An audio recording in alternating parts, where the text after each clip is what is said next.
بسم اللہ الرحمن الرحیم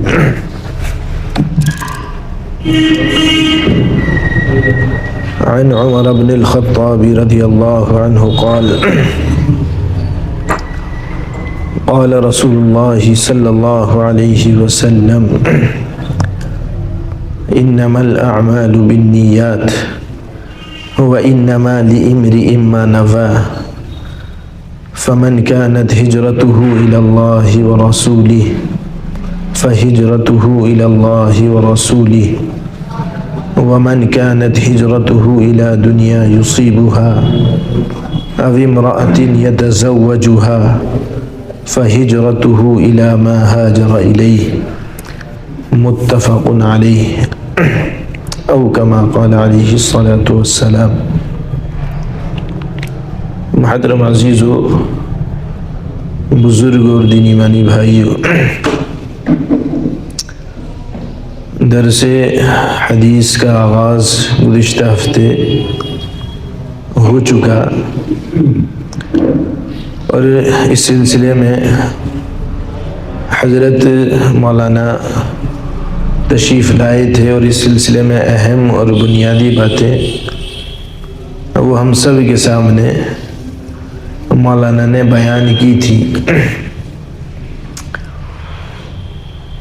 اس تعلق سے چند ایک باتوں کی جانب اور مزید توجہ دلانا مقصود ہے۔ بعض باتیں وہ ہیں جن کو مولانا نے بھی گزشتہ ہفتے بیان کیا تھا، لہذا اس چیز کو بہت اچھے سے ہمیں اور آپ کو سمجھنا چاہیے کہ آپ صلی اللہ علیہ وسلم وہ آخری نبی اور آپ صلی اللہ علیہ وسلم اور آپ کے علاوہ تمام پیغمبر وہ اس دنیا کے اندر وہ انسانوں کی رشد و ہدایت کے لیے مبعوث ہوتے ہیں۔ جناب محمد رسول اللہ صلی اللہ علیہ وسلم انبیاء کے سلسلے کی آخری کڑی اور آپ کی ذات پر پیغمبروں کا، نبیوں کا سلسلہ یہ مکمل ہو چکا، ختم ہو چکا۔ لہذا آپ صلی اللہ علیہ وسلم کے بعد اب کسی پیغمبر کو، کسی رسول کو، کسی نبی کو نہیں آنا۔ لہذا آپ صلی اللہ علیہ وسلم کو جو پیغام دے کر بھیجا گیا وہ ایک ابدی اور دائمی پیغام ہے، ہمیشہ باقی رہنے والا پیغام۔ آپ سے پہلے جتنے انبیاء آیا کرتے تھے وہ محدود زمانے کے لیے آیا کرتے تھے، ان کی ایک مدت ہوا کرتی تھی کہ ان کی یہ شریعت وہ اتنے سال چلے گی، اتنے برس چلے گی، لیکن آپ صلی اللہ علیہ وسلم کو قیامت تک کے لیے رسول اور نبی بنا کر بھیجا گیا۔ اور جب آپ صلی اللہ علیہ وسلم اس دنیا سے تشریف لے گئے تو جیسا کہ حدیث مبارکہ کے اندر آتا ہے کہ آپ نے فرمایا کہ میں اپنے بعد دو چیزیں چھوڑ کر جاتا ہوں، جب تک تم ان دونوں چیزوں کو مضبوطی سے تھامے رہو گے تو ہرگز گمراہ نہ ہوگے۔ وہ کیا ہے؟ کتاب اللہ ہی، کہ ایک تو اللہ کی کتاب اور دوسری جناب محمد رسول اللہ صلی اللہ علیہ وسلم کی سنت، آپ کی احادیث۔ تو قرآن اور یہ احادیث یہ امت مسلمہ کے لیے دونوں کے دونوں مرجع ہیں اور دین کی اصل ہیں۔ قرآن کریم وہ اللہ کا کلام ہے، کلام الہی ہے، اور احادیث نبویہ وہ اس کلام کی تشریح ہے، اس کا ایکسپلینیشن ہے، اس کی وضاحت ہے۔ تو قرآن وہ کلام الہی ہے اور حدیث جو ہے وہ آپ صلی اللہ علیہ وسلم کی زندگی، آپ کے ارشادات، آپ کے فرمان اور قرآن کی وضاحت ہے۔ قرآن اور احادیث دونوں مل کر مکمل دین ہے۔ قرآن کریم کے اندر ہے کہ نماز پڑھو، لیکن طریقہ وہ احادیث نبویہ کے اندر بیان کیا گیا ہے۔ قرآن کے اندر ہے کہ روزہ رکھو، لیکن روزہ کب سے کب تک، کیسے، کس طرح رکھنا ہے، وہ ساری کی ساری باتیں آپ صلی اللہ علیہ وسلم نے بتائی۔ حج کرو یہ قرآن کریم کہتا ہے، لیکن حج کیا کیسے جائے گا وہ آپ صلی اللہ علیہ وسلم کی احادیث بتاتی ہے۔ تو آپ صلی اللہ علیہ وسلم کے بعد آپ کی احادیث وہ یہ درجہ اور یہ حیثیت رکھتی ہیں کہ ان کو باقی رکھا جائے اور وہ دین کا سب سے بڑا مرجع بنے۔ ایک بات یہ ذہن میں رہے کہ گزشتہ جو قومیں تھیں آپ صلی اللہ علیہ وسلم سے پہلے کی، وہ اپنے پیغمبروں، نبیوں، بزرگوں اور کہنا چاہیے اپنے مذہبی جو مہاپرش ہوا کرتے تھے ان کے اس دنیا سے چلے جانے کے بعد ان کو یاد رکھنے کے لیے یا تو ان کی مجسمے اور اسٹیچو بنایا کرتے تھے کہ جی انہیں یاد رکھنا ہے، لہذا ان کے اسٹیچو بنا دیے جائیں، ان کو دیکھتے رہیں، ان کو یاد کرتے رہیں، اور اگلی نسلیں وہ انہی اسٹیچو کو دیکھ کر بڑی ہوتی اور پھر ان کی عبادت اور ان کی پوجا، یہ بت پرستی عام قوموں میں پیدا ہوتی رہی۔ دوسرا طریقہ وہ یہ تھا کہ کچھ کہانیاں، کتھائیں ان مہاپرشوں یا نبیوں یا رسولوں کے بارے میں ان کی قوموں میں چلے آتے تھے، غیر مستند طور پر صحیح ثابت شدہ نہ ہو کر، تو وہ لوگ کبھی جمع ہو کر ان کی کتھائیں، ان کی کہانیوں کا ایک ورد کر لیتے، سن لیتے، بس اس کے اندر اپنی جانب سے بے شمار من گھڑت باتیں وہ بیان کر دی جاتی۔ تو گزشتہ قومیں اپنے بڑے لوگوں کو یاد رکھنے کے یہ دو طریقے اختیار کرتے، ایک تو ان کا اسٹیچو بنا کر اس کو سامنے رکھنا، اور ایک ان کی کتھائیں اور ان کی کہانیاں جن میں اپنی جانب سے بے شمار باتیں شامل ہوتی ان کو بیان کرنا الگ الگ طور پر بڑھا چڑھا کر، یہ عام رواج تھا۔ مذہب اسلام میں رب العالمین نے اس چیز کو تبدیل کیا، بدلا، اور آپ صلی اللہ علیہ وسلم کی احادیث کو بہترین شکل میں وہ امت کے درمیان بالکل صحیح اور مستند طریقے سے باقی رکھا۔ اور یہ ساری کی ساری احادیث یہ کیا ہے؟ یہ آپ صلی اللہ علیہ وسلم کی گویا بولتی ہوئی تصویریں۔ اس لیے علماء کرام فرماتے ہیں کہ وہ لوگ جو اس دنیا سے چلے گئے، اگر آپ ان کی مجلسوں میں شرکت کرنا چاہتے ہو تو ان کی کتابیں پڑھو۔ جو بزرگان دین اس دنیا سے چلے گئے، ہم ان کے پاس جا نہیں سکتے، ان کی مجلس، ان کی صحبت میں بیٹھ نہیں سکتے، تو ان کی صحبت کا بدل ان کی کتابیں ہیں۔ آپ ان کی کتابیں پڑھیے تو آپ کو ایسا لگے گا جیسے آپ ان کی مجلسوں میں بیٹھے ہوئے ہیں۔ اسی طرح آپ صلی اللہ علیہ وسلم کی احادیث سنیے اور دل کی گہرائی سے سنیے تو ایسا محسوس ہوتا ہے کہ آپ صلی اللہ علیہ وسلم کی گویا کہ مجلس میں ہم بیٹھے ہوئے ہیں۔ تو امت کے اندر یہ طریقہ رائج ہوا کہ آپ صلی اللہ علیہ وسلم اپنی احادیث کا ایک بڑا ذخیرہ چھوڑ کر اس دنیا سے تشریف لے کر گئے۔ تیسری بات یہ سمجھیے کہ احادیث نبویہ، آپ صلی اللہ علیہ وسلم کی احادیث ہر زمانے کے اندر ایک ترازو رہی ہے، ہر زمانے کے اندر ایک ترازو رہی، امت کے مزاج کو سمجھنے کی، امت کے عقائد کو سمجھنے کی، امت کے اعمال کو تولنے کی، امت کے معاملات کو پرکھنے کی، اور اسی احادیث نبویہ ہی کے ذریعے سے تمام علماء نے، تمام مصلحین اور مجددین نے، تمام بڑے اکابرین نے امت کے اندر اصلاح کا کام کیا ہے، بدعات کو، خرافات کو، فسادات کو، عقائد کے بگاڑ کو، معاملات کے بگاڑ کو اسی حدیث کے ذریعے سے ختم فرمایا۔ اور اسی حدیث کا یہ بڑا کمال ہے کہ اس نے ہر زمانے کے اندر لوگوں میں ایمان کی نئی چنگاری پیدا کی۔ اسی احادیث کے ذخیرے کا کمال ہے کہ اس نے ایسے علماء کو، ایسے مجددین کو تیار کیا ہے جنہوں نے ہر زمانے میں امت کی باغ ڈور سنبھالی ہے اور امت کو اور مسلمانوں کی بڑی جماعت کو بگاڑ کا شکار ہونے سے بچایا ہے۔ یہ احادیث نبویہ کا کمال ہے کہ جس نے ایک عظیم فرق پیدا کیا اور ہر زمانے میں امت کے اندر ایمان کی، اعمال کی نئی چنگاریاں پیدا کی ہیں آپ صلی اللہ علیہ وسلم کی اس احادیث کے ذخیرے نے۔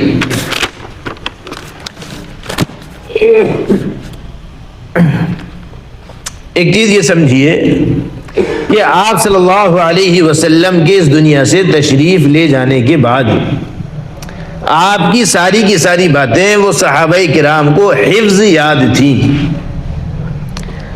بہت کم آپ کی باتوں کو لکھنے کا سلسلہ، آپ کی باتوں کو جمع کرنے کا، کتابت کا سلسلہ بہت کم تھا، بہت کم رواج تھا۔ لیکن تھا، ایسا بھی نہیں کہ نہیں۔ بعض لوگ آج کے زمانے میں یہ اعتراض کرتے ہیں، اور جو نئے فتنہ ور لوگ ہیں، مغربی تہذیب والے، وہ یہ اعتراض کرتے ہیں کہ جی ہم حدیثوں کو صحیح کیسے مان لیں، یہ حدیثیں تو آپ صلی اللہ علیہ وسلم کے بعد برسوں بعد لکھی گئی ہیں۔ یہ غلطی ہے۔ آپ صلی اللہ علیہ وسلم کے زمانے میں کئی صحابہ نے آپ کی باتوں کو لکھا تھا۔ حضرت ابو ہریرہ رضی اللہ عنہ نے اپنے ایک شاگرد کو بہت سی احادیث لکھوائی تھی، اور حضرت ابو ہریرہ رضی اللہ عنہ کی لکھوائی ہوئی وہ حدیثیں آج بھی کتابی شکل کے اندر موجود ہیں، آج بھی۔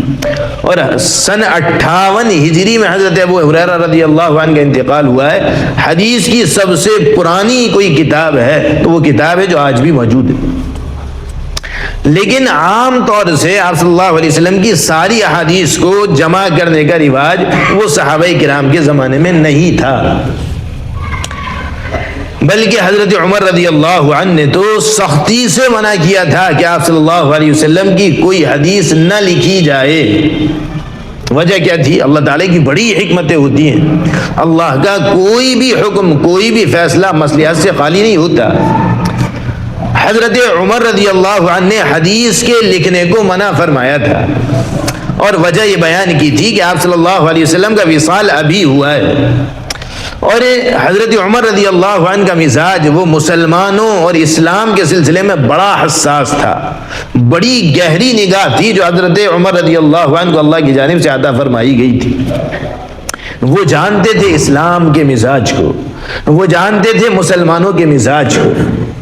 وجہ یہ رہی تھی کہ گزشتہ قوموں نے، بات کو ذرا غور سے سنیے، کہ گزشتہ قوموں نے اپنے پیغمبر کی باتوں کو اور پیغمبروں کے علاوہ جو دین کے بڑے ذمہ دار علماء ہوا کرتے تھے ان کی لکھی ہوئی باتوں کو اور کلام الہی کو آپس میں ملا دیا تھا۔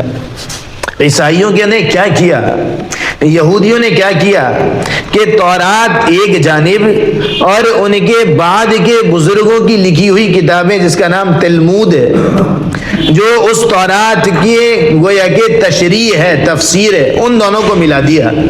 اب پتہ ہی نہیں چلتا کہ کون کلام الہی ہے اور کون بعد کی لکھی ہوئی تحریریں، دونوں مل گئی۔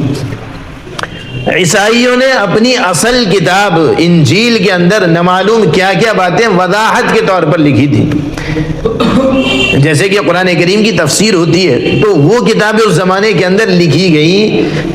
انجیل لکھی ہوئی ہے اور انجیل کا کوئی لفظ کسی کو سمجھ میں نہیں آ رہا تو کسی بڑے بزرگ نے وہاں لکھ دیا کہ اس کا یہ مطلب ہے، اور کچھ دنوں کے بعد وہ اصل کتاب کے اندر شامل ہو گیا، فرق مٹ گیا کہ یہ کلام الہی ہے، یہ کسی بزرگ کی لکھی ہوئی تحریر ہے۔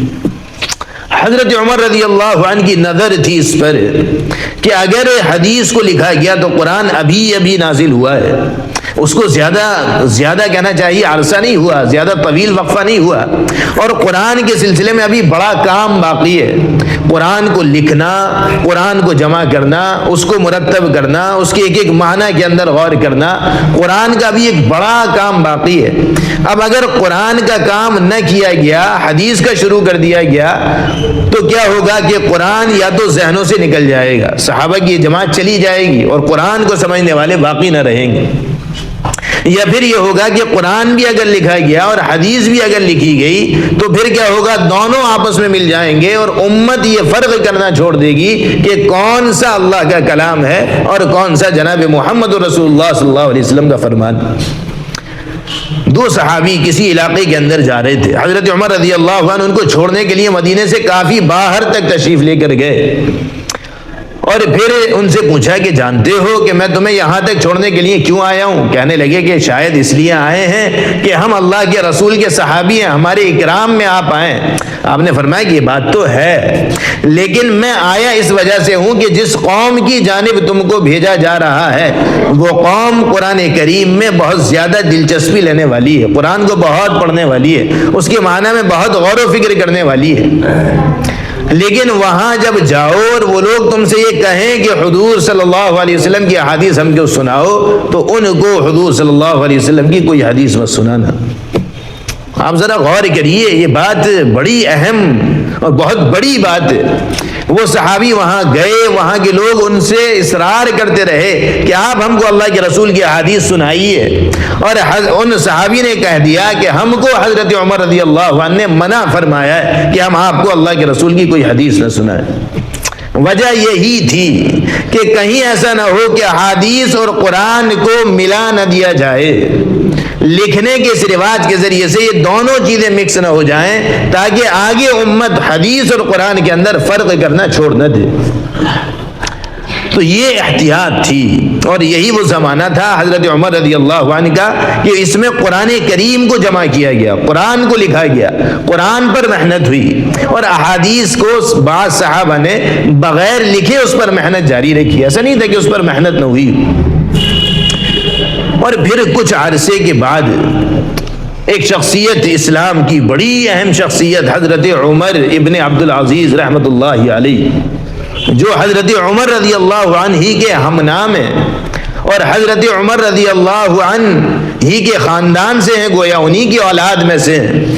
جب وہ خلیفہ وقت بنے تو انہوں نے خلیفہ بنتے ہی پہلا حکم جاری یہ کیا کہ اب حدیث کو لکھا جائے گا، اس لیے کہ اب وہ احتیاط جو تھی وہ ختم ہو گئی۔ اب قرآن کریم کے حفاظ ہو گئے، علماء ہو گئے، اب یہ چیز دور ہو گئی کہ اگر کوئی حدیث کی جانب توجہ کرے گا تو قرآن کو فراموش کر دے گا، اب یہ بات نہیں رہی۔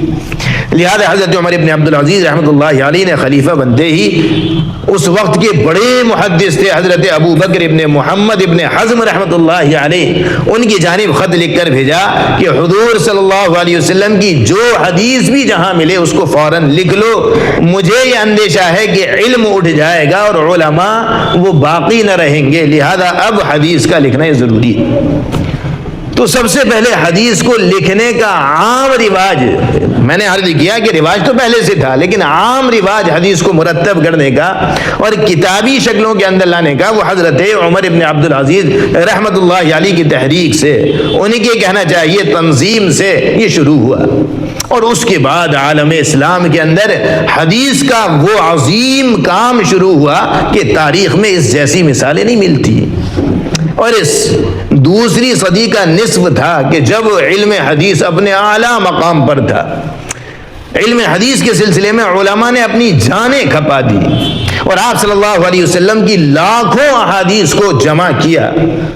اس وقت کے بڑے علماء، اس وقت کے بڑے محدثین، امام سفیان ثوری رحمۃ اللہ علیہ، عبداللہ ابن مبارک رحمۃ اللہ علیہ، امام مالک رحمۃ اللہ علیہ، اور اس کے علاوہ نہ معلوم کتنے بڑے بزرگ تھے جنہوں نے علم حدیث کی جانب توجہ کی۔ ایک ایک حدیث کو آپ صلی اللہ علیہ وسلم کی چھانٹ کر الگ کیا، اس کو کتابی شکلوں کے اندر جگہ دی، مسجدوں کے اندر درس حدیث کے حلقے شروع کیے۔ درس حدیث کے یہ حلقے یہ آپ صلی اللہ علیہ وسلم کے زمانے کے بعد سے جاری ہے، اور حضرت عمر ابن عبد العزیز رحمۃ اللہ علیہ کے علم حدیث کی جانب توجہ دلانے کے بعد سے تو ان حلقوں کا اتنا زیادہ اہتمام ہو گیا تھا کہ اسلام کی دعوت انہی حلقوں کے ذریعے چلا کرتی۔ اسلام کا پیغام، اسلام کی اصل تعلیم وہ انہی حدیثوں کے درس کے ذریعے سے وہ جاری کی جاتی تھی۔ مسجد نبوی کے اندر علم حدیث کے حلقے لگتے، مسجد حرام کے اندر علم حدیث کے حلقے لگتے، شہر بغداد کے اندر علم حدیث کے حلقے لگا کرتے۔ ایک عظیم زبردست کام تھا جو علم حدیث پر اس وقت ہوا تھا، اور پھر اس کو لکھنے کا، اور آپ صلی اللہ علیہ وسلم کی ایک ایک حدیث کو کون بیان کر رہا ہے، کیسے بیان کر رہا ہے، اس کو بالکل مستند طریقے سے لکھنے کا اور ایک ایک تحقیق کرنے کا ایک عظیم کام شروع ہوا۔ عبداللہ ابن مبارک رحمۃ اللہ علیہ، میں اس وقت کے ایک آدھ واقعات سناتا ہوں۔ عبداللہ ابن مبارک رحمۃ اللہ علیہ ایک بڑے محدث اور بڑے فقیہ تھے۔ ان کا درس حدیث کا حلقہ اتنا وسیع ہوا کرتا تھا کہ جیسے اب ہم مائک کا استعمال کر رہے ہیں کہ جی لوگ زیادہ ہیں، آواز کیسے پہنچے، تو مائک کا استعمال کیا جاتا۔ جب تک مائک نہیں تھا تو نقیب ہوا کرتے تھے۔ امام صاحب نے یہاں سے حدیث بیان کی، ایک ساتھی نے یہاں سے سنی اور جب سن کر انہوں نے پیچھے والوں کو کھڑے ہو کر اس حدیث کو سنا دیا. ادھر سے ایک بندے نے کھڑے ہو کر پیچھے والوں کو سنایا اور اس نے پھر پیچھے والوں کو. تو امام عبداللہ ابن مبارک رحمت اللہ علیہ کے حلقے درس کے اندر 1100 نقیب ہوا کرتے تھے. سوچو 1100 وہ لوگ ہوا کرتے تھے جو ان کی بات کھڑے ہو کر پیچھے کے لوگوں کو سنایا کرتے تھے. ایک سمندر تھا لوگوں کا جو امڑ کر آیا کرتا تھا آپ صلی اللہ علیہ وسلم کے اقوال سننے کے لیے, آپ کے فرامین سننے کے لیے, اور ایمان کی نئی تازگی لے کر, دین کا اصل پیغام لے کر, عبادت کا اصل سبق لے کر ہر زمانے کے اندر چلا کرتا تھا. تو یہ درس احادیث کے یہ حلقے یہ مسجد نبوی میں, مسجد حرام میں, شہر بغداد میں اور عالم اسلام کی اکثر مساجد کے اندر یہ اس وقت سے چلے آئے ہیں. امام مالک رحمت اللہ علیہ مدینہ منورہ کے اندر درس حدیث دیا کرتے تھے. ایک بڑا مشہور واقعہ آپ نے سنا ہوگا کہ ایک صحابی, ایک بزرگ تھے جو 27 برس تک اللہ کے راستے میں رہے. بڑا مشہور واقعہ ہے. اور وہ جب لوٹ کر آئے تھے, مدینہ منورہ آئے تھے, تو انہوں نے دیکھا تھا کہ مسجد نبوی کے اندر کوئی صاحب ہیں جو تقریر فرما رہے ہیں. سنا ہے خوب. اور وہ ان کے بیٹے ہی تھے. تو وہ کون تھے جو ان کے بیٹے تھے؟ وہ ایک بڑے محدث تھے جو مسجد نبوی کے اندر درس حدیث دے رہے تھے. وہ درس حدیث کا حلقہ تھا جس کے اندر ان صاحب کے, یہ صاحبزادے, یہ ایک بڑے محدث تھے اور درس حدیث دے رہے تھے. تو عرض یہ کرنا کہ درس حدیث کا یہ سلسلہ یہ آپ صلی اللہ علیہ وسلم کے زمانے کے بعد ہی سے, کچھ عرصے کے بعد ہی سے امت کے اندر ایسا مروج ہوا کہ علم دین کے حصول کا سب سے مستند ذریعہ بن گیا. اور اسی زمانے کے اندر پھر یہ کتابیں لکھی جانے لگی.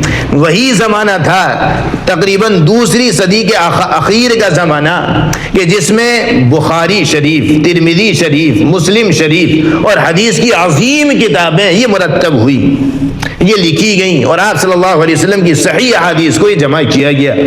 یہ تدوین احادیث کا ایک پورا کا پورا فن تھا جو وجود میں آیا. اور جیسا کہ گزشتہ ہفتے بھی یہ بات ہمارے سامنے آئی تھی کہ ایک ایک راوی کو پرکھا گیا کہ آپ صلی اللہ علیہ وسلم سے یہ حدیث صحابی نے سنی. صحابی تو سب ٹھیک ہے, صحابی کے بعد جس نے سنی اور ان کے بعد جس نے سنی اور ان کے بعد جس نے سنی, ان میں سے کوئی ایسا نہ ہو جس پر کوئی شک کیا جائے, کوئی شبہ کیا جائے. لہذا ایک ایک کے حالات لکھے گئے کہ یہ بندے کون ہیں, کیسے ہیں, ان کا حافظہ کیسے ہے, ان کی عدالت اور سچائی کیسی ہے, اور ایک ایک کے حالات لکھے گئے کتابوں کے اندر. اور یہ جو زمانہ, یہ ٹیکنالوجی کا زمانہ ہے, اس زمانے کے اندر آپ کسی بھی انسان کے حالات کو جو بڑے ہیں دیکھ سکتے ہیں ویکیپیڈیا پر. لیکن وہ زمانہ تھا کہ جب 5 لاکھ لوگوں کے حالات کو قلم بند کیا گیا تھا. اس زمانے کے اندر جب کمپیوٹر نہیں تھا, جب ٹیکنالوجی نہیں تھی, جب لوگ حالات سے واقفیت کے لیے بڑے لمبے سفر کیا کرتے تھے, ایک ایک انسان کے حالات کو کہ آپ صلی اللہ علیہ وسلم کی حدیث کو جس نے بیان کیا ہے وہ کس درجے کا ہے. اور ایک بات حضرت مولانا علامہ سید سلیمان رحمۃ اللہ علیہ نے بڑی اہم بیان کی ہے. ایک اعتراض یہ ہوتا ہے کہ جی حدیث کی کتابوں کے اندر ضعیف اور موضوع روایتیں کیوں لکھی ہوئی ہیں؟ جب حدیث ضعیف ہے, ضعیف کا مطلب بھی اکثر کو پتہ نہیں ہوتا, موضوع غلط روایتیں وہ حدیث کی کتابوں سے نکال کیوں نہیں دی گئیں, ابھی تک وہ باقی کیوں ہیں؟ جب یہ حدیث معتبر نہیں ہے, اس کے اندر ڈاؤٹ فل یہ حدیث ہو گئی ہے, تو پھر اس کو حدیث کے ذخیرے سے نکال دینا چاہیے. حضرت علامہ سید سلیمان ندوی رحمۃ اللہ علیہ نے بات لکھی ہے کہ یہ اسلام کا کمال ہے اور علماء کرام اور محدثین کا کمال ہے کہ انہوں نے آپ صلی اللہ علیہ وسلم سے نقل کی ہوئی ایک ایک بات لکھی ہے, کوئی چھوڑی نہیں ہے. اور اس لیے نہیں چھوڑی ہے کہ اسلام پر اعتراض کرنے والے یہ اعتراض نہ کر دیں کہ یہ بات ایسی تھی کہ جو ذرا غلط تھی اور اس کو نکال دیا گیا. جو بات غلط بھی آپ کی جانب سے منسوب ہے اس کو لکھا گیا ہے، غلط کہہ کر لکھا گیا ہے کہ جی یہ بات غلط ہے، یہ روایت موضوع ہے، گڑی ہوئی روایت ہے، لیکن موجود ہے، ہم نے لکھا ہے تاکہ پرکھنے والا پرکھ لے کہ ہم نے آپ صلی اللہ علیہ وسلم کی جانب منسوب صحیح بات بھی لکھی ہے اور غلط بات بھی لکھی ہے، جس کو دیکھنا ہو دونوں کا فرق سمجھ لے۔ ورنہ اسلام پر اعتراض کرنے والے کر سکتے تھے کہ جی جو بات تمہارے مطلب کی تھی تم نے تو اس کو لکھ لیا، اور جو تمہارے مطلب کی نہ تھی تو اس کو تم نے ہٹا دیا، سب باتیں لکھی گئی۔ تو یہ علم حدیث کے سلسلے میں بہت اہم کچھ باتیں تھیں۔ یہ وہ زمانہ تھا جب حدیث کی یہ کتابیں یہ مرتب ہوئی، اور انہی احادیث کی کتابوں میں یہ اخیر زمانے میں، یہ تو دو ہجری 8ویں ہجری کے اندر پھر یہ حدیث کی کتاب جو ہمارے سامنے مشکات المصابیح یہ مرتب ہوئی۔ اس کتاب کے اندر بخاری کی احادیث، صحیح ستہ کی ساری احادیث، ساری کتابوں کی جو اہم احادیث کی کتابیں ہیں ان کی روایات اس سب کے اندر جمع ہے۔ تو یہ کتاب جو ہے گلدستہ ہے جس کے اندر بخاری، مسلم، ترمذی، ابو داؤد، نسائی، ابن ماجہ، بہقی اور حدیث کی جو اہم کتابیں شروع زمانے میں لکھی گئی ان سب سے چن چن کر حدیثیں اس کے اندر جمع کی گئی۔ دو باتیں ہم اور آپ، یہ ہمارے اور آپ کی بات جو ضروری ہے حدیث کے سلسلے کے اندر داخل ہونے پر، جس کو حضرت مولانا نے گزشتہ ہفتے بھی عرض کیا تھا کہ پہلی چیز جو ہم اس درس حدیث سے تعلق رکھنے والے لوگوں کے لیے لازم ہے وہ کیا ہے؟ وہ اخلاص ہے، احتساب ہے، تصحیح ہے نیت ہے۔ سب سے اول چیز ہر اعمال کی بنیاد۔ اسی لیے آپ دیکھیں گے کہ امام بخاری رحمۃ اللہ علیہ نے بھی اور خود صاحب مشکات نے بھی سب سے پہلی جو حدیث ذکر کی ہے وہ انما الاعمال بالنیات، یہ عمل کا دار و مدار وہ نیتوں پر۔ اور اس کو کہنا چاہیے لکھنے کا مقصد ہی یہ ہے، یہ کتاب جہاں سے شروع ہوگی کتاب الایمان سے، ایمان کی بات ہوگی، اس سے بھی پہلے اس حدیث کو نقل کیا گیا ہے، اور نقل کرنے کا مقصد یہ ہے کہ خود لکھنے والا، خود پڑھنے والا، خود سنانے والا وہ اپنی نیت کو ٹٹول لے کہ وہ جو کام کر رہا ہے وہ اللہ کے لیے کر رہا ہے یا کسی اور کے لیے۔ اس کے اندر شہرت نہ ہو، ریاکاری نہ ہو، دکھلاوا نہ ہو، جاہ اور مال کی حب اور محبت نہ ہو، کچھ نہ ہو، صرف اللہ کے لیے۔ اور اسی طرح جو اس حدیث کو سننے والے ہوں یا پڑھنے والے ہوں تو ان کے لیے بھی ضروری ہے اول کہ اپنے دل کو ٹٹول لیں کہ ہمارے دل کے اندر اخلاص ہے کہ نہیں، اخلاص ہے کہ نہیں۔ ہم درس حدیث کے حلقے میں یا کسی بھی دینی مجلس کے اندر بیٹھے ہیں تو ہماری نیت کیا ہے؟ ہم محتاج بن کر بیٹھے کہ نہیں بیٹھے؟ یہ حدیث جو کروڑوں انسانوں کی زندگی بدل چکی ہے، تو یہ حدیث اگر ہم سنیں تو یہ ہماری بھی زندگی بدل دے۔ اس نیت کے ساتھ ہمیں سننا ہے، ہمیں کہنا ہے، ہمیں پڑھنا ہے، ہمیں سننا ہے، عمل کی نیت سے سننا ہے۔ تو پہلی چیز تو یہ۔ اور دوسری چیز یہ کہ یہ قرآن کریم کے بعد اس کا مقام و مرتبہ یہ سب سے اعلیٰ اور سب سے افضل ہے، لہذا اس احادیث کا احترام اور ادب وہ ہمارے دلوں کے اندر ہونا چاہیے۔ حدیث کی علماء فرماتے ہیں، کتاب کے اندر آپ پڑھیں گے کہ حدیث، حلقہ حدیث کتاب، اور کہنا چاہیے یعنی علم سے متعلق، احادیث سے متعلق جتنی اشیاء، جتنی چیزیں ہیں، ہر ایک کا ادب اور احترام یہ لازم ہے اور واجب ہے۔ ہر ایک کا ادب اور احترام واجب ہے۔ کسی کے سلسلے میں بھی ادنا سی تحقیر، ادنا سی توہین، ادنا سی کہنا چاہیے اس کو کم تر سمجھ لینا، یہ ایمان کے خراب ہو جانے، الحاد اور دہریت تک پہنچ جانے کا ذریعہ بن سکتا ہے۔ بہت سے واقعات طلباء کے اس پر شاہد ہیں، کتابوں کے اندر لکھے ہوئے ہیں کہ معمولی سی بے ادبی نے اچھے اہل علم کو الحاد اور دہریت تک پہنچا دیا، کافر اور مشرک بنا دیا۔ معمولی سی توہین بھی اگر احادیث کی یا حدیث سے متعلق کسی بھی چیز کی اگر دل کے اندر آئی تو علماء نے بات لکھی ہے کہ اللہ نے پھر ایسے لوگوں کا انجام اچھا نہیں کیا ہے۔ تو ادب اور احترام یہ بہت ہی ضروری چیز.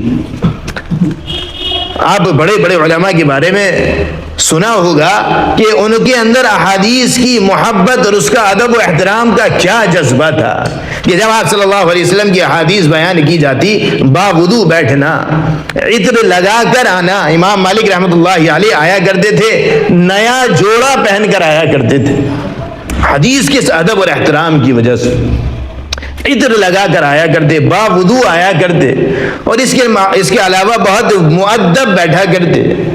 امام مالک رحمۃ اللہ علیہ کا بڑا عجیب و غریب ایک واقعہ ہے.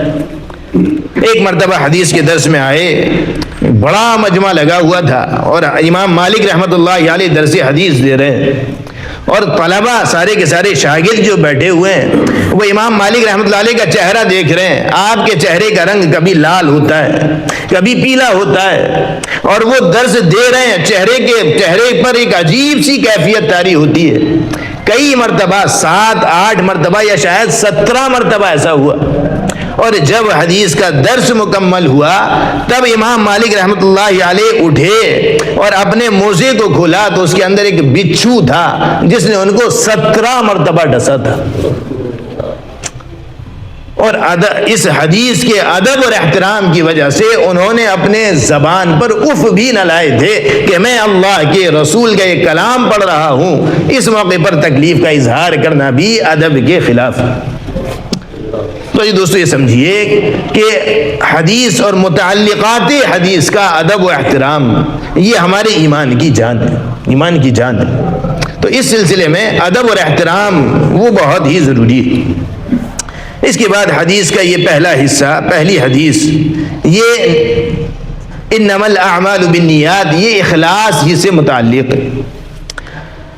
آپ حضرت عمر ابن خطاب رضی اللہ عنہ فرماتے ہیں کہ آپ صلی اللہ علیہ وسلم نے فرمایا انما الاعمال بالنیات, عمل کا دار و مدار, اعمال کا دار و مدار وہ نیتوں پر ہے. وَإِنَّمَا لِإِمْرِئٍ مَّا نَوَىٰ, اور ہر ایک شخص کے لیے وہی ہے جس کی اس نے نیت کی ہے. فمن كانت ہجرته الى اللہ ورسولہ, لہذا جس کی ہجرت اللہ اور اس کے رسول کی جانب ہے, فہجرته الى اللہ ورسولہ, تو یقیناً اس کی ہجرت اللہ اس کے رسول کی جانب.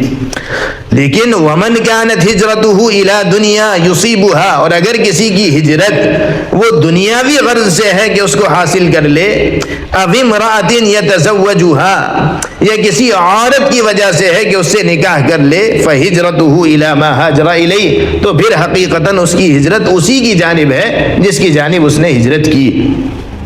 یہ آپ صلی اللہ علیہ وسلم کی حدیث.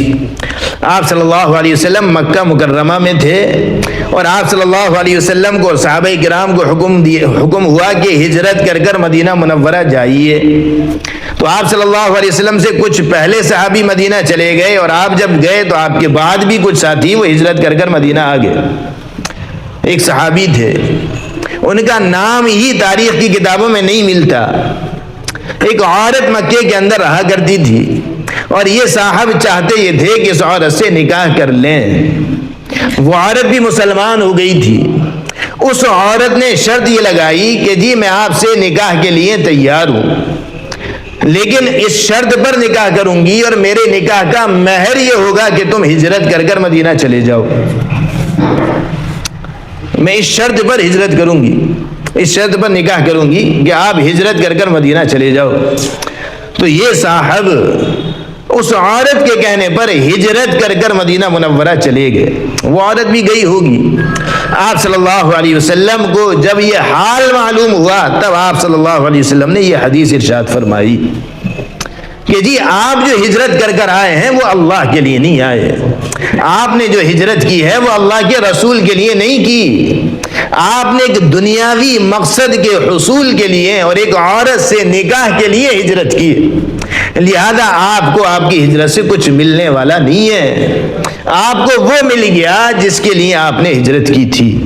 اور آپ نے فرمایا کہ انما الاعمال بالنیات, عمل جو ہے وہ ٹکا ہوا ہے نیتوں پر, کہ جیسی تمہاری نیت ہوگی رب العالمین کی جانب سے فیصلے وہ اسی طرح ہوں گے.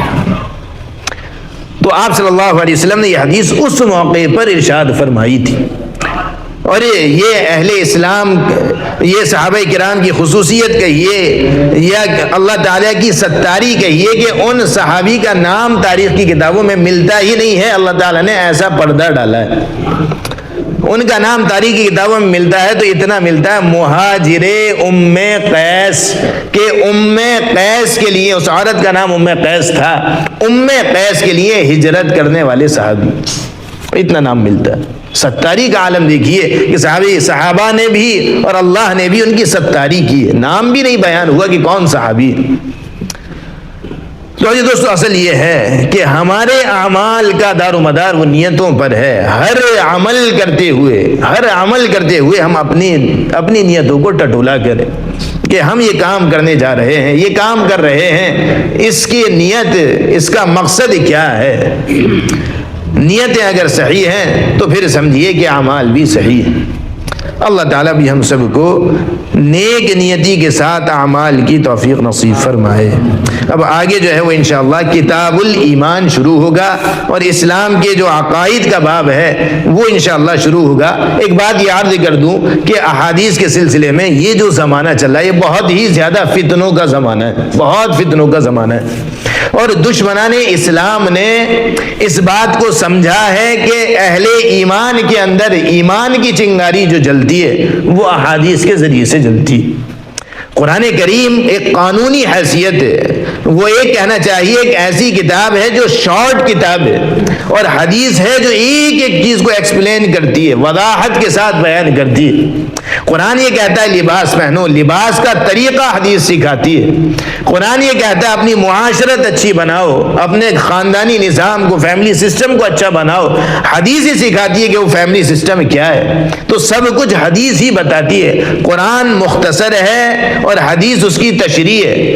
اس لیے ان دشمنان اسلام نے اس بات کو سمجھا ہے کہ ہمارے مقاصد کے اندر، ہمارے لمبے منصوبوں کے اندر اگر سب سے بڑی کوئی رکاوٹ ہے تو وہ یہ حدیث ہے.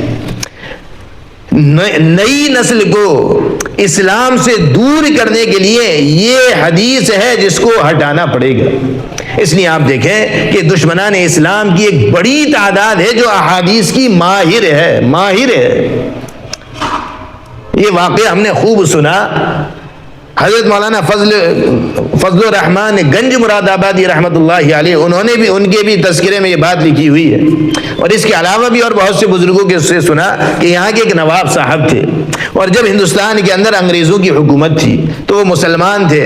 ان کو انگریزوں نے اپنے ملک میں انگلینڈ کے اندر کہیں بلایا تھا ان کے اعلیٰ مقام کی وجہ سے، اور پھر ان کو ایک مرتبہ وہ لے کر گئے کہ آؤ ہم ذرا آپ کو سیر و تفریح کے لیے لے کر جاتے ہیں، اور ایک گھنے جنگل کے اندر دور دراز شہر سے باہر لے کر گئے. اور وہاں جب پہنچے تو وہاں جنگل کے اندر ایک بڑی حسین و جمیل عمارت بنی ہوئی تھی. اس کے اندر وہ داخل ہوئے تو وہاں دیکھا تو ایک عجیب اسلامی ماحول تھا. سارے کے سارے لوگ بہترین، کوئی بخاری کا درس چل رہا ہے، کہیں مشکات پڑھائی جا رہی ہے، کہیں درس قرآن کا حلقہ ہے، کہیں جو ہے وہ لوگ سارے کے سارے وہ اسلامی کلچر وہاں پر تھا. اور سب لوگ جبے میں، داڑھی میں، کرتے پاجامے میں، مسواک، ایک عجیب اسلامی ماحول زبردست. اور یہ سب نظارہ کرا کر باہر آئے تو بڑے خوش ہوئے کہ جی ایسے ملک کے اندر اور ایسے علاقے کے اندر اتنا عظیم مدرسہ، ایسے حلقے. کہنے لگے کہ یہ سارے کے سارے طلبہ یہ یہود اور نصارہ ہیں، اور ہم ان کو تیار کر رہے ہیں کہ وہ احادیث کے اندر غور کر کر دیکھیں، کمیاں تلاش کریں، اور اہل ایمان کی صفوں کے اندر داخل ہو کر پھر جو ہے وہ ان کے اعتماد کو اور نئی نسل کو وہ یہاں سے دور کریں. تو یہ فتنے ہیں، بڑی پلاننگ کے ساتھ، منصوبوں کے ساتھ یہ تیار کیے گئے. اور بہت سی ایسی کتابیں ہیں حدیث ہی کی اور حدیث کی لغات کی جن کو تیار ہی یہود و نصارہ نے کیا ہے. اور بڑے، ایسا نہیں، علمی اعتبار سے بڑی مضبوط کتابیں. بہت سے علماء ان کو اپنے کہنا چاہیے سبق کا حصہ بناتے ہیں. بڑی، اس کے اندر کوئی غلط نہیں ہے، لیکن یہ دیکھیے کہ انہوں نے علم حدیث پر محنت کی ہے لیکن غلط نیتوں کے ساتھ محنت کی ہے. اس لیے اس زمانے کے اندر جو نئے فتنے پیدا ہو رہے ہیں ان فتنوں کے اندر ایک فتنہ وہ فتنہ انکار حدیث کا فتنہ ہے. ایک بڑی تعداد ہے مسلم نوجوانوں ہی کی جو حدیث کے صحیح ہونے کا یا حدیث کے حجت ہونے کا انکار کرتی ہے کہ جی صرف ایک ہے اللہ کی کتاب، اللہ کی کتاب کے بعد، قرآن کے بعد کوئی چیز نہیں جس پر عمل کیا جائے۔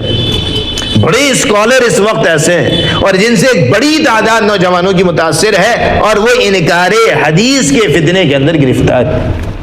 یہاں پر درس حدیث کے سلسلے کو شروع کرنے کا ایک بنیادی مقصد یہ تھا کہ ایسا نہ ہو کہ ہماری نئی نسل وہ حدیث کو نہ سن کر، حدیث کو نہ سمجھ کر اور حدیث کے سلسلے میں اپنے اشکالات کا صحیح جواب نہ پا کر کہیں انکار حدیث کے فتنے کے اندر وہ مبتلا نہ ہو جائے۔ وہ زمانہ چلا گیا کہ جب چندوسی والے چندوسی سے باہر کی نہیں سوچ سکتے تھے۔ یہ دنیا ایک گلوبل ولیج بن چکی ہے، یہاں کی بات یہاں اور یہاں کی بات وہاں پل بھر کے اندر پہنچتی ہے۔ نہیں معلوم کہ ہماری نئی نسل وہ کس تحریک سے متاثر ہے، کس فرد سے متاثر ہے، کس اسکالر سے متاثر ہے، اس کے ذہن پر کون چھایا ہوا ہے، کچھ نہیں معلوم۔ اس لیے اس نئی نسل کی حفاظت کے لیے اور اس عظیم فتنے کے سدباب کے لیے جو انکار حدیث کے نام سے چل رہا ہے، درس حدیث کے ان حلقوں کی توسیع یہ بہت ہی ضروری اور اہم ہے۔ جمعیت علماء ہند نے یہ کہنا چاہیے، باقاعدہ جاری کیا ہے کہ جی ہر مسجد کی سطح پر درس قرآن اور درس حدیث کے حلقے شروع ہوں تاکہ امت قرآن کریم اور احادیث نبویہ سے براہ راست جڑ سکے، براہ راست جڑ سکے۔ تو نئی نسل کو ان فتنوں سے بچانے کے لیے حدیث کی ساری کی ساری باتیں مکمل طور پر یہ ہمارے اور آپ کے سامنے آنا ضروری ہے۔ اس لیے ضروری ہے کہ ہم اس درس حدیث کے حلقے کو وسیع کریں، نئی نسل کو خاص طور سے لے کر آئیں۔ انکار حدیث کا ایک فتنہ تو یہ میں نے عرض کیا، اور ایک دوسرا فتنہ جو ہے وہ یہ بھی ہے کہ اپنے مطلب کی لینا اور جو اپنے مطلب کی نہ ہو اس کا انکار کر دینا، یہ بھی ایک فتنہ ہے کہ جی یہ حدیث ہمارے مطلب کی نہیں ہے، ہمارے مسلک کی نہیں ہے، لہذا یہ کمزور ہے، یہ ضعیف ہے، یہ فلاں ہے، یہ فلاں ہے۔ تو یہ بھی انکار حدیث ہی کی ایک شکل ہے۔ اس لیے حدیث کے سلسلے میں یہ ساری کی ساری وضاحتیں یہ بہت ہی ضروری ہیں۔ رب العالمین ہم سب کو اس عظیم کام کے لیے قبول فرما لے۔ وآخر دعوانا الحمدللہ رب العالمین۔